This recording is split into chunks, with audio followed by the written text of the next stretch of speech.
To create a connector with Paychex, you will need admin access to Paychex. Begin by opening the magic link provided to you. A linking page should appear. Click on Allow and Continue to proceed.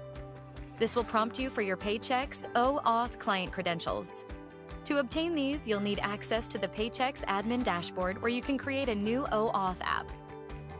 Navigate to the Paychex dashboard and select the company setting from the left navigation pane. From here, open the Integrated Apps section. You have the option to create a new client OAuth app or use existing client credentials if you've previously created one.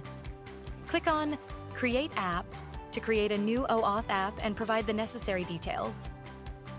Ensure you give the app appropriate permissions, such as read and write access to the company and worker APIs, as well as the Payroll and Check APIs. After granting permissions, check the corresponding box and click on Save. This will generate your client credentials. It's important to save these credentials locally for future use. Copy these client credentials and paste them into the provided prompt. Click on Connect. As you can see, the connection has been successfully established.